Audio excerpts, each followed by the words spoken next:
La parole est à Madame Marine Brenier. Merci Monsieur le Président. Mes chers collègues, ce n'est pas la députée de la Nation qui s'exprime devant vous, mais l'une des représentantes de l'ancien comté de Nice, désormais métropole Nice-Côte d'Azur. Les Niçois forment un peuple de montagnards, avec les pieds dans la Méditerranée et la tête dans les cimes du Mercantour. Nous sommes tous de la Vésubie, de la Roya ou de la Tinée. C'est notre identité. Avant tout, je souhaite remercier votre gouvernement, Monsieur le Premier ministre, ainsi que le Président de la République, pour être venu dans notre territoire et pour toutes les annonces qui ont suivi. Vous avez pu mesurer l'élan incroyable de solidarité des Maralpins. Pendant plus d'une semaine, j'ai conduit le convoi d'approvisionnement pour les habitants de la Vésubie, aux côtés des agents de la métropole et des bénévoles qui ont fait un travail formidable. Merci également aux gendarmes, aux pompiers, aux agents de Force 06 et aux bénévoles qui font preuve d'un dévouement sans pareil. Avec Christian Estrosi, le président de la métropole Nice-Côte d'Azur, avec notre collègue Éric Ciotti, nous sommes totalement mobilisés sur la reconstruction de nos vallées, aux côtés des maires des communes sinistrées. Mais après l'attentat de Nice, et en pleine crise sanitaire, nous n'imaginions pas être frappés encore si durement. Nous aurons besoin d'un État fort pour nous accompagner dans cette reconstruction. Le chemin sera très long. Les 110 millions d'euros annoncés nous soulagent, mais ne peuvent être qu'une première étape vers un engagement encore plus massif.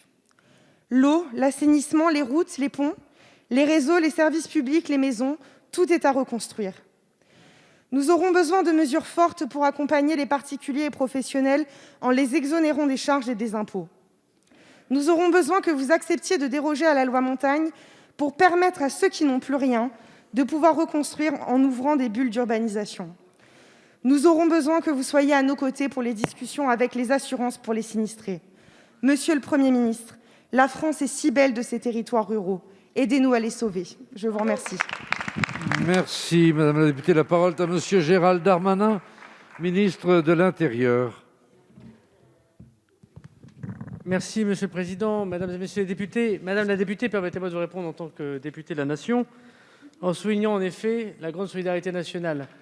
Et Monsieur le Premier ministre, par sa venue longue à l'écoute des habitants, accompagné de vous-même, de Monsieur le député Ciotti, du maire Christian Estrosi, du président Monsieur Ginesy, de tous les parlementaires des Alpes-Maritimes, Monsieur Dombreval, Madame Ardisson, qui ont, pendant les visites du Premier ministre, la visite du Président de la République, apporté un soutien. Et avec Barbara Pompili, nous travaillons pour le ministère de l'Intérieur à l'urgence et pour le ministère de la Transition écologique à la reconstruction.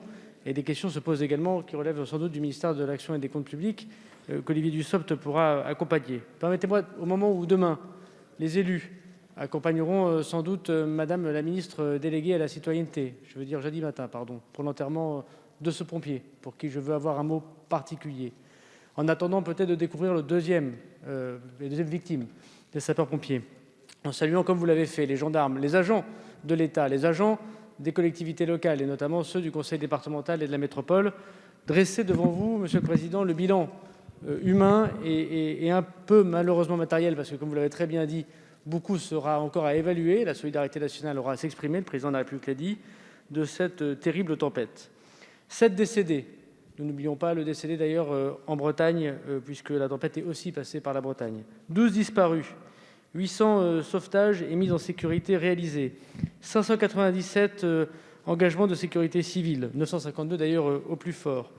Nous avons eu 8 hélicoptères, dont 13 au plus fort, qui tournent encore dans votre département des Alpes-Maritimes. 18 équipes cynophiles, 55 communes reconnues comme catastrophes naturelles à la demande du Premier ministre, 3 jours après les événements. 1562 bâtiments diagnostiqués par les missions bâtimentaires, Madame la Ministre, 59 bâtiments classés noirs ou totalement détruits, 159 bâtiments classés rouges avec arrêté de mise en péril. Oui, vous avez raison, ce sera plus de 100 millions d'euros qu'il faudra pour le département pour se relever. Merci, Monsieur le ministre.